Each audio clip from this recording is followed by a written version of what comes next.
although Cyprian, the devout priest and glorious witness of God, composed many writings whereby the memory of his worthy name survives.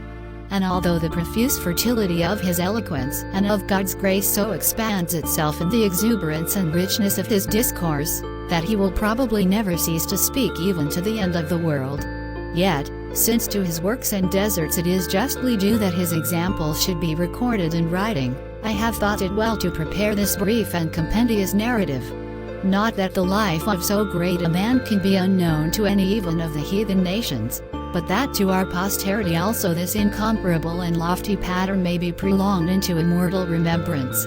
It would assuredly be hard that, when our fathers have given such honor even to lay people and catechumens who have obtained martyrdom, for reverence of their very martyrdom, as to record many, or I had nearly said, well nigh all, of the circumstances of their sufferings, so that they might be brought to our knowledge also who as yet were not born, the passion of such a priest and such a martyr as Cyprian should be passed over, who, independently of his martyrdom, had much to teach, and that what he did while he lived should be hidden from the world. And, indeed, these doings of his were such, and so great, and so admirable, that I am deterred by the contemplation of their greatness, and confess myself incompetent to discourse in a way that shall be worthy of the honor of his deserts, and unable to relate such noble deeds in such a way that they may appear as great as in fact they are, except that the multitude of his glories is itself sufficient for itself, and needs no other heraldry. It enhances my difficulty, that you also are anxious to hear very much, or if it be possible everything, about him, longing with eager warmth at least to become acquainted with his deeds, although now his living words are silent. And in this behalf, if I should say that the powers of eloquence fail me, I should say too little. For eloquence itself fails of suitable powers fully to satisfy your desire.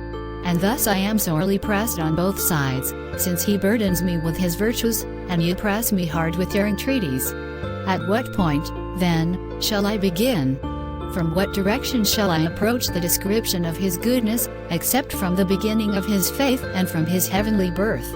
Inasmuch as the doings of a man of God should not be reckoned from any point except from the time that he was born of God. He may have had pursuits previously, and liberal arts may have imbued his mind while engaged therein.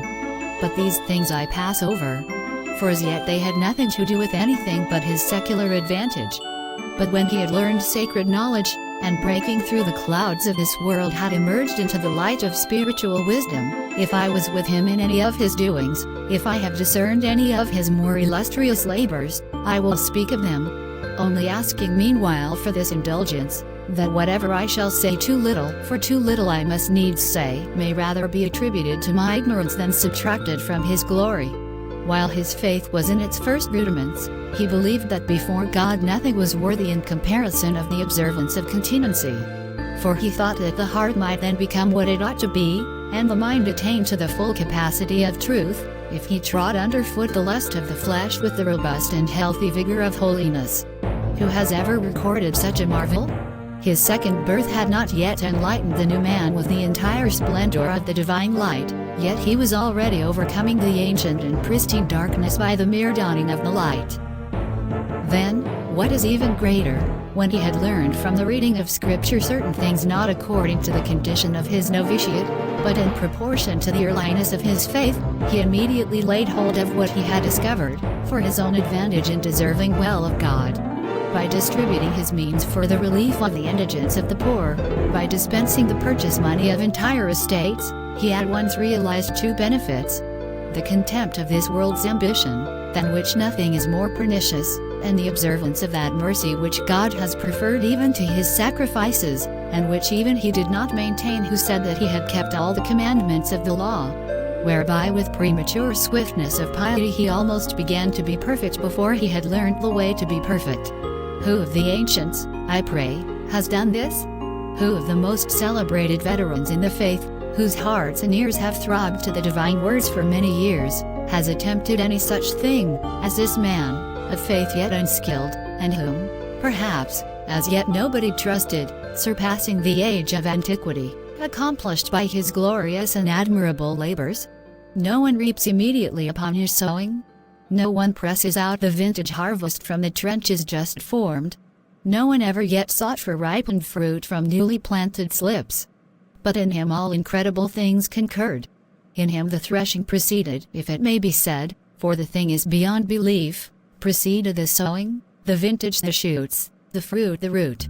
The Apostles' epistle says that novices should be passed over, lest by the stupor of heathenism that yet clings to their unconfirmed minds, their untaught inexperience should in any respect sin against God. He first, and I think he alone, furnished an illustration that greater progress is made by faith than by time, for although in the Acts of the Apostles the eunuch is described as at once baptized by Philip, because he believed with his whole heart, this is not a fair parallel. For he was a Jew, and as he came from the temple of the Lord he was reading the prophet Isaiah, and he hoped in Christ, although as yet he did not believe that he had come. While the other, coming from the ignorant heathens, began with a faith as mature as that with which few perhaps have finished their course. In short, in respect of God's grace, there was no delay, no postponement. I have said but little. He immediately received the presbyterate and the priesthood. For who is there that would not entrust every grade of honor to one who believed with such a disposition? There are many things which he did while still a layman, and many things which now as a presbyter he did, many things which, after the examples of righteous men of old, and following them with a close imitation, he accomplished with the obedience of entire consecration, that deserved well of the Lord. For his discourse concerning this was usually, that if he had read of anyone being set forth with the praise of God, he would persuade us to inquire on account of what doings he had pleased God. If Job, glorious by God's testimony, was called a true worshipper of God, and one to whom there was none upon earth to be compared, he taught that we should do whatever Job had previously done, so that while we are doing like things we may call forth a similar testimony of God for ourselves. He, contemning the loss of his estate, gained such advantage by his virtue thus tried, that he had no perception of the temporal losses even of his affection. Neither poverty nor pain broke him down. The persuasion of his wife did not influence him. The dreadful suffering of his own body did not shake his firmness. His virtue remained established in its own home, and his devotion, founded upon deep roots, gave way under no onset of the devil tempting him to abstain from blessing his God with a grateful faith even in his adversity. His house was open to every comer. No widow returned from him with an empty lap. No blind man was unguided by him as a companion. None faltering in step was unsupported by him for a staff. None stripped of help by the hand of the mighty was not protected by him as a defender. Such things ought they to do, he was accustomed to say, who desire to please God.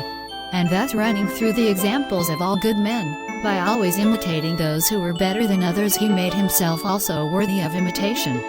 He had a close association among us with a just man, and of praiseworthy memory, by name Cecilius, and in age as well as in honor a presbyter, who had converted him from his worldly errors to the acknowledgement of the true divinity. This man he loved with entire honor and all observance, regarding him with an obedient veneration, not only as the friend and comrade of his soul, but as the parent of his new life. And at length he, influenced by his attentions, was, as well he might be, stimulated to such a pitch of excessive love, that when he was departing from this world, and his summons was at hand, he commended to him his wife and children, so that him whom he had made a partner in the fellowship of his way of life, he afterwards made the heir of his affection. It would be tedious to go through individual circumstances, it would be laborious to enumerate all his doings. For the proof of his good works I think that this one thing is enough, that by the judgment of God and the favor of the people, he was chosen to the office of the priesthood and the degree of the episcopate while still a neophyte, and, as it was considered, a novice. Although still in the early days of his faith, and in the untaught season of his spiritual life, a generous disposition so shone forth in him, that although not yet resplendent with the glitter of office, but only of hope, he gave promise of entire trustworthiness for the priesthood that was coming upon him. Moreover, I will not pass over that remarkable fact, of the way in which, when the entire people by God's inspiration leapt forward in his love and honor, he humbly withdrew, giving place to men of older standing, and thinking himself unworthy of a claim to so great honor, so that he thus became more worthy. For he is made more worthy who dispenses with what he deserves. And with this excitement were the eager people at that time inflamed, desiring with a spiritual longing, as the event proved, not only a bishop. For in him whom then with a latent foreboding of divinity they were in such wise demanding, they were seeking not only a priest, but moreover a future martyr. A crowded fraternity was besieging the doors of the house, and throughout all the avenues of access and anxious love was circulating. Possibly that apostolic experience might then have happened to him, as he desired, of being let down through a window, had he also been equal to the apostle in the honor of ordination.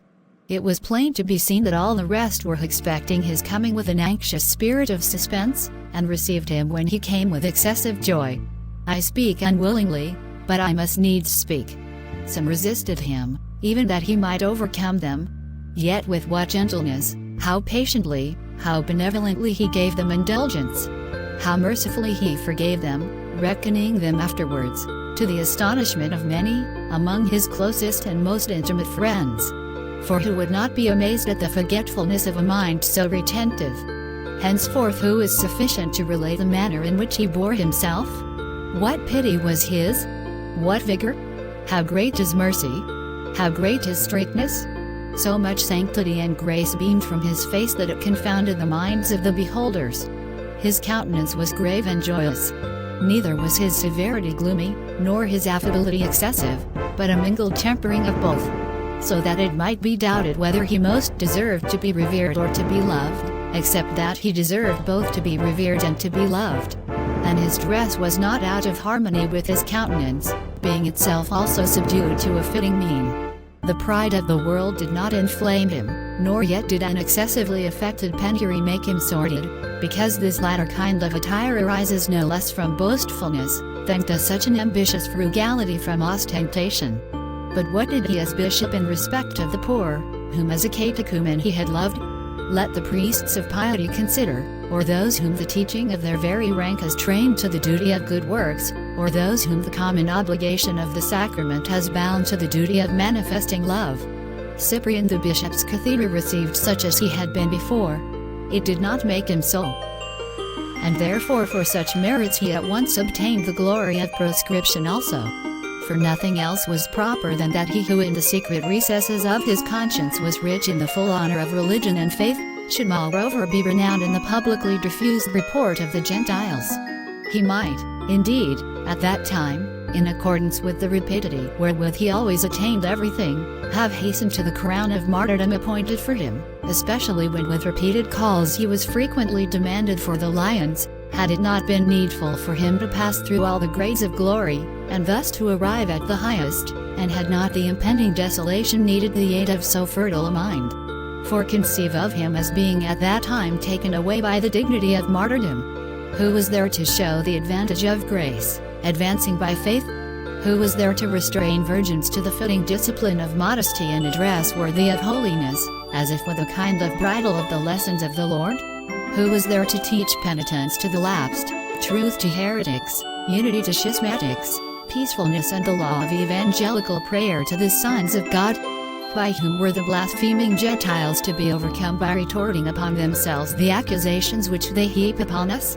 By whom were Christians of too tender an affection, or, what is of more importance, of a too feeble faith in respect of the loss of their friends, to be consoled with the hope of futurity? Whence should we so learn mercy? Whence patience?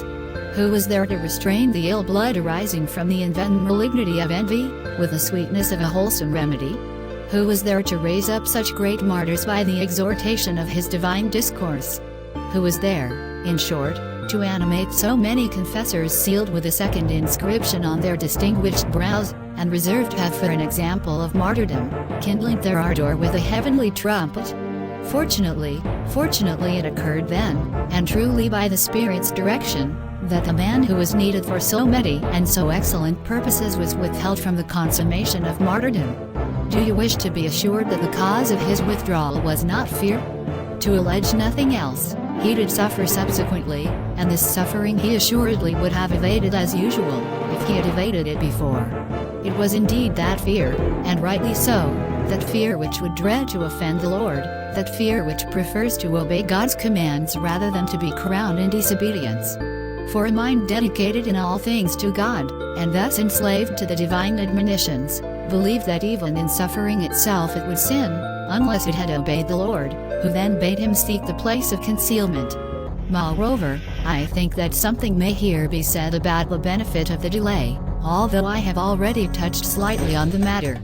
By what appears subsequently to have occurred, it follows that we may prove that that withdrawal was not conceived by human pusillanimity, but, as indeed is the case, was truly divine. The unusual and violent rage of a cruel persecution had laid waste God's people. And since the artful enemy could not deceive all by one fraud, wherever the incautious soldier laid bare his side, there in various manifestations of rage he had destroyed individuals with different kinds of overthrow. There needed someone who could, when men were wounded and hurt by the various arts of the attacking enemy, use the remedy of the celestial medicine according to the nature of the wound, either for cutting or for cherishing them. Thus was preserved a man of an intelligence, besides other excellences, also spiritually trained, who between the resounding waves of the opposing schisms could steer the middle course of the church in a steady path. Are not such plans, I ask, divine? Could this have been done without God? Let them consider who think that such things as these can happen by chance. To them the church replies with clear voice, saying, I do not allow and do not believe that such needful men are reserved without the decree of God. Still, if it seem well, let me glance at the rest. Afterwards there broke out a dreadful plague, and excessive destruction of a hateful disease invaded every house in succession of the trembling populace, carrying off day by day with abrupt attack numberless people, everyone from his own house. All were shuddering, fleeing, shunning the contagion, impiously exposing their own friends, as if with the exclusion of the person who was sure to die of the plague, one could exclude death itself also. There lay about the meanwhile, over the whole city, no longer bodies, but the carcasses of many, and, by the contemplation of a lot which in their turn would be theirs, demanded the pity of the passers-by for themselves. No one regarded anything besides his cruel gains. No one trembled at the remembrance of a similar event. No one did to another what he himself wished to experience.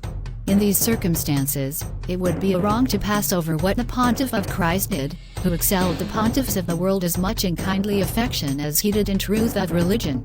On the people assembled together in one place he first of all urged the benefits of mercy, teaching by examples from divine lessons, how greatly the duties of benevolence avail to deserve well of God. Then afterwards he subjoined, that there was nothing wonderful in our cherishing our own people only with the needed attentions of love, but that he might become perfect, who would do something more than the publican or the heathen, who, overcoming evil with good, and practicing a clemency which was like the divine clemency, loved even his enemies, who would pray for the salvation of those that persecute him, as the Lord admonishes and exhorts. God continually makes his sun to rise, and from time to time gives showers to nourish the seed, exhibiting all these kindnesses not only to his people, but to aliens also.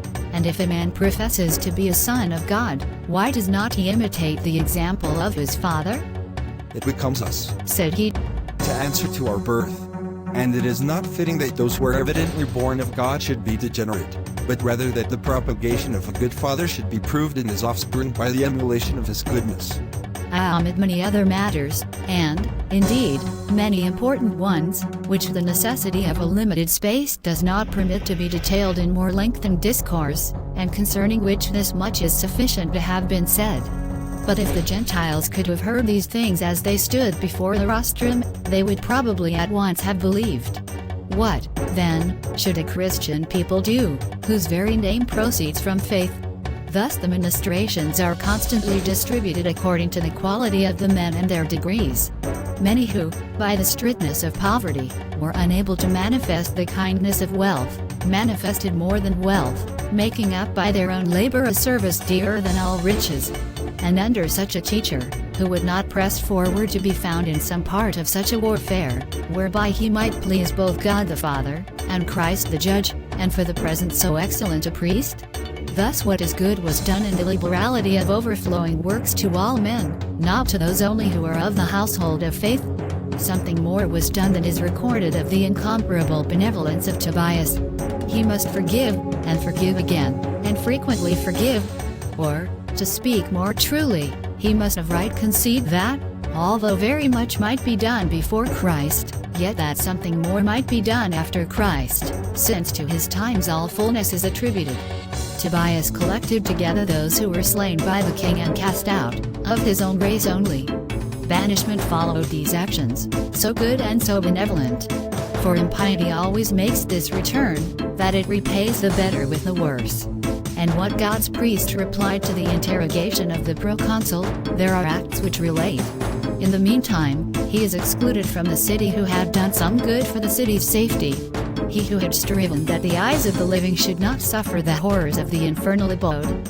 He, I say, who, vigilant in the watches of benevolence, had provided, O wickedness, with an acknowledged goodness, that when all were forsaking the desolate appearance of the city, a destitute state and a deserted country should not perceive its many exiles.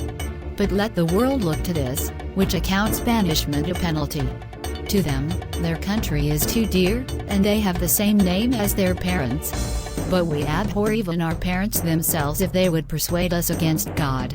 To them, it is a severe punishment to live outside their own city.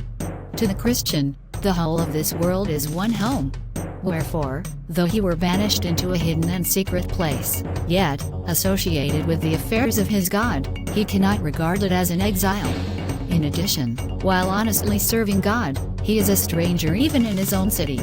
For while the continency of the Holy Spirit restrains him from carnal desires, he lays aside the conversation of the former man, and even among his fellow citizens, or, I might almost say, among the parents themselves of his earthly life, he is a stranger. Besides, although this might otherwise appear to be a punishment, yet in causes and sentences of this kind, which we suffer for the trial of the proof of our virtue, it is not a punishment, because it is a glory. But, indeed, suppose banishment not to be a punishment to us, yet the witness of their own conscience may still attribute the last and worst wickedness to those who can lay upon the innocent what they think to be a punishment. I will not now describe a charming place. And, for the present, I pass over the addition of all possible delights. Let us conceive of the place, filthy in situation, squalid in appearance, having no wholesome water, no pleasantness of verdure, no neighboring shore, but vast wooded rocks between the inhospitable jaws of a totally deserted solitude, far removed in the pathless regions of the world. Such a place might have borne the name of exile, if Cyprian, the priest of God, had come thither. Although to him, if the ministrations of men had been wanting, either birds, as in the case of Elias, or angels, as in that of Daniel, would have ministered. Away with the belief that anything would be wanting to the least of us, so long as he stands for the confession of the name. So far was God's pontiff, who had always been urgent in merciful works, from needing the assistance of all these things. And now let us return with thankfulness to what I had suggested in the second place, that for the soul of such a man there was divinely provided a sunny and suitable spot, a dwelling, secret as he wished, and all that has before been promised to be added to those who seek the kingdom and righteousness of God. And, not to mention the number of the brethren who visited him, and then the kindness of the citizens themselves, which supplied to him everything whereof he appeared to be deprived, I will not pass over God's wonderful visitation, whereby he wished his priest in exile to be so certain of his passion that was to follow, that in his full confidence of the threatening martyrdom, Q-Rubus possessed not only an exile, but a martyr too. For on that day whereon we first abode in the place of banishment, for the condescension of his love had chosen me among his household companions to a voluntary exile, would that he could also have chosen me to share his passion. There appeared to me, said he, ere yet I was sunk in the repose of slumber, a young man of unusual stature, who, as it were, led me to the praetorium, where I seemed to myself to be led before the tribunal of the proconsul, then sitting. When he looked upon me, he began at once to note down a sentence on his tablet, which I knew not, for he had asked nothing of me with the accustomed interrogation. But the youth, who was standing at his back, very anxiously read what had been noted down. And because he could not then declare it in words, he showed me by an intelligible sign what was contained in the writing of that tablet. For, with hand expanded and flattened like a blade, he imitated a stroke of the accustomed punishment, and expressed what he wished to be understood as clearly as by speech. I understood the future sentence of my passion. I began to ask and to beg immediately that a delay of at least 1 day should be accorded me, until I should have arranged my property in some reasonable order. And when I had urgently repeated my entreaty, he began again to note down, I know not what, on his tablet. But I perceived from the calmness of his countenance that the judge's mind was moved by my petition, as being a just one. Moreover, that youth, who already had disclosed to me the intelligence of my passion by gesture rather than by words, hastened to signify repeatedly by secret signal that the delay was granted which had been asked for until the morrow, twisting his fingers one behind the other. And I, although the sentence had not been read, although I rejoiced with very glad heart with joy at the delay accorded, yet trembled so with fear of the uncertainty of the interpretation, that the remains of fear still set my exulting heart beating with excessive agitation. What could be more plain than this revelation? What could be more blessed than this condescension? Everything was foretold to him beforehand, which subsequently followed. Nothing was diminished of the words of God, nothing was mutilated of so sacred a promise. Carefully consider each particular in accordance with its announcement. He asks for delay till tomorrow, when the sentence of his passion was under deliberation, begging that he might arrange his affairs on the day which he had thus obtained. This 1 day signified a year which he was about to pass in the world after his vision. For, to speak more plainly, after the year was expired, he was crowned, on that day on which, at the commencement of the year, the fact had been announced to him. For although we do not read of the day of the Lord as a year in sacred scripture, yet we regard that space of time as due in making promise of future things. Whence is it of no consequence if, in this case, under the ordinary expression of a day, it is only a year that in this place is implied, because that which is the greater ought to be fuller in meaning. Moreover, that it was explained rather by signs than by speech, was because the utterance of speech was reserved for the manifestation of the time itself. For anything is usually set forth in words, whenever what is set forth is accomplished.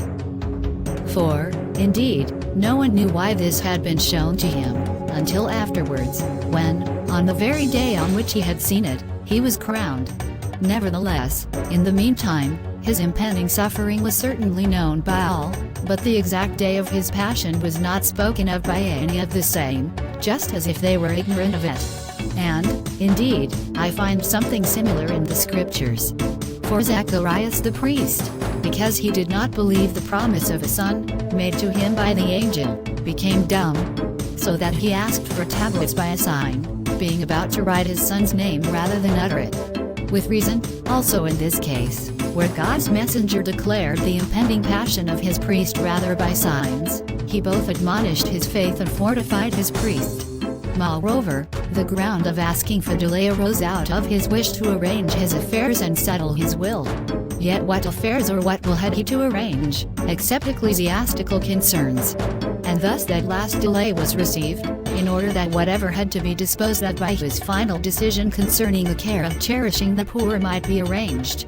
And I think that for no other reason, and indeed for this reason only, indulgence was granted to him even by those very persons who had ejected and were about to slay him, that, being at hand, he might relieve the poor also who were before him with the final or, to speak more accurately, with the entire outlay of his last stewardship. And therefore, having so benevolently ordered matters, and so arranged them according to his will, the morrow drew near. Now also a messenger came to him from the city from Xistus, the good and peacemaking priest, and on that account most blessed martyr. The coming executioner was instantly looked for who should strike through that devoted neck of the most sacred victim. And thus, in the daily expectation of dying, every day was to him as if the crown might be attributed to each. In the meantime, there assembled to him many eminent people, and people of most illustrious rank and family, and noble with the world's distinctions, who, on account of ancient friendship with him, repeatedly urged his withdrawal. And, that their urgency might not be in some sort hollow, they also offered places to which he might retire. But he had now set the world aside, having his mind suspended upon heaven, and did not consent to their tempting persuasions. He would perhaps even then have done what was asked for by so many and faithful friends, if it had been bidden him by divine command. But that lofty glory of so great a man must not be passed over without announcement, that now, when the world was swelling, and of its trust in its princes breathing out hatred of the name, he was instructing God's servants, as opportunity was given, in the exhortations of the Lord, and was animating them to tread underfoot the sufferings of this present time by the contemplation of a glory to come hereafter. Indeed, such was his love of sacred discourse, that he wished that his prayers in regard to his suffering might be so answered, that he would be put to death in the very act of speaking about God. And these were the daily acts of a priest destined for a pleasing sacrifice to God, when, behold, at the bidding of the proconsul, the officer with his soldiers on a sudden came unexpectedly on him. Or rather, to speak more truly, thought that he had come unexpectedly on him, at his gardens, I say, which at the beginning of his faith he had sold, and which, being restored by God's mercy, he would assuredly have sold again for the use of the poor, if he had not wished to avoid ill will from the persecutors. But when could a mind ever prepared be taken unawares, as if by an unforeseen attack? Therefore now he went forward, certain that what had been long delayed would be settled. He went forward with a lofty and elevated mien, manifesting cheerfulness in his look and courage in his heart. But being delayed to the morrow, he returned from the praetorium to the officer's house, when on a sudden a scattered rumor prevailed throughout all Carthage, that now Thasus was brought forward, whom there was nobody who did not know as well for his illustrious fame and the honorable opinion of all, as on account of the recollection of his most renowned work. On all sides all men were flocking together to a spectacle, to us glorious from the devotion of faith, and to be mourned over even by the Gentiles. A gentle custody, however, had him in charge when taken and placed for one night in the officer's house. So that we, his associates and friends, were as usual in his company. The whole people in the meantime, in anxiety that nothing should be done throughout the night without their knowledge, kept watch before the officer's door. The goodness of God granted him at that time, so truly worthy of it, that even God's people should watch on the passion of the priest. Yet, perhaps, someone may ask what was the reason of his returning from the praetorium to the officer. And some think that this arose from the fact, that for his own part the proconsul was then unwilling. Far be it from me to complain, in matters divinely ordered, of slothfulness or aversion in the proconsul. Far be it from me to admit such an evil into the consciousness of a religious mind, as that the fancy of man should decide the fate of so blessed a martyr. But the morrow, which a year before the divine condescension had foretold, required to be literally the morrow. At last that other day dawned, that destined, that promised, that divine day, which, if even the tyrant himself had wished to put off, he would not have had any power to do so. The day rejoicing at the consciousness of the future martyr.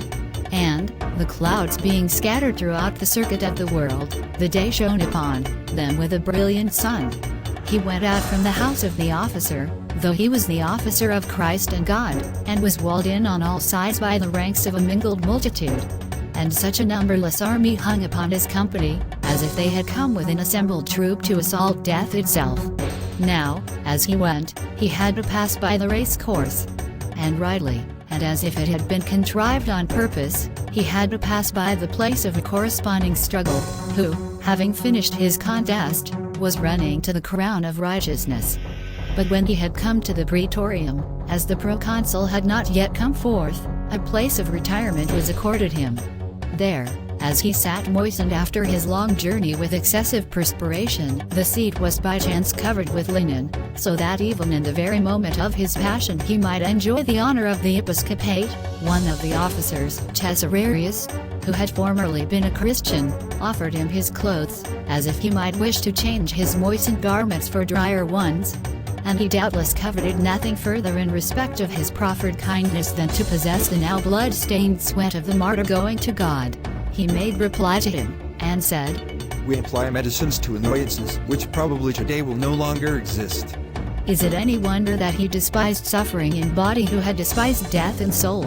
Why should we say more? He was suddenly announced to the proconsul. He is brought forward. He is placed before him. He is interrogated as to his name. He answers who he is, and nothing more. And thus, therefore, the judge reads from his tablet the sentence which lately in the vision he had not read, a spiritual sentence, not rashly to be spoken, a sentence worthy of such a bishop and such a witness, a glorious sentence, wherein he was called a standard-bearer of the sect, and an enemy of the gods, and one who was to be an example to his people, and that with his blood discipline would begin to be established. Nothing could be more complete, nothing more true, than this sentence. For all the things which were said, although said by a heathen, are divine. Nor is it indeed to be wondered at, since priests are accustomed to prophecy of the Passion. He had been a standard-bearer, who was accustomed to teach concerning the bearing of Christ's standard. He had been an enemy of the gods, who commanded the idols to be destroyed. Moreover, he gave example to his friends, since, when many were about to follow in a similar manner, he was the first in the province to consecrate the first fruits of martyrdom, and by his blood discipline began to be established. But it was the discipline of martyrs, who, emulating their teacher, in the imitation of a glory like his own, themselves also gave a confirmation to discipline by the very blood of their own example. And when he left the doors of the praetorium, a crowd of soldiery accompanied him, and that nothing might be wanting in his passion, centurions and tribunes guarded his side. Now the place itself where he was about to suffer is level, so that it affords a noble spectacle, with its trees thickly planted on all sides.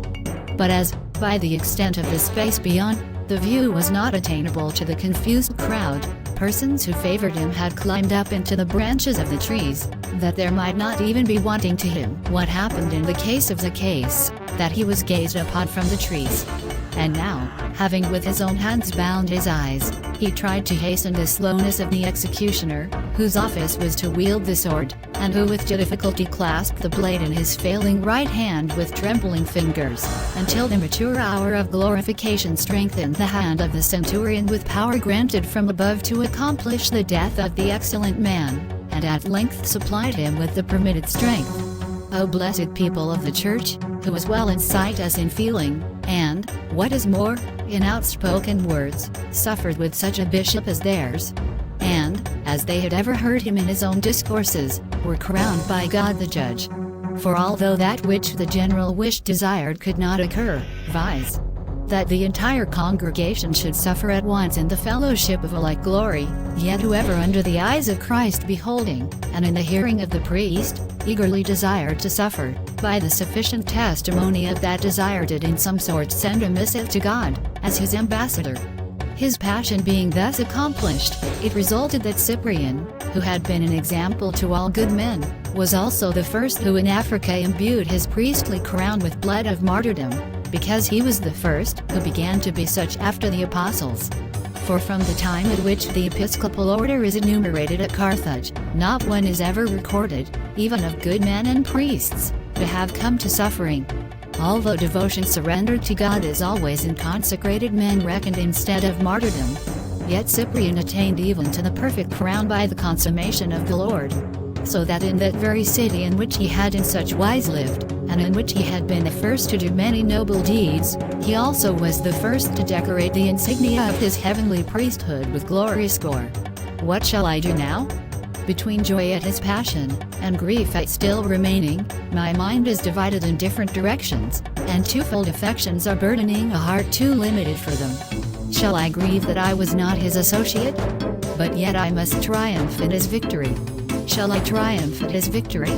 Still I grieve that I am not his companion. Yet still to you I must in simplicity confess, what you also are aware of, that it was my intention to be his companion. Much and excessively I exult at his glory. But still more do I grieve that I remained behind.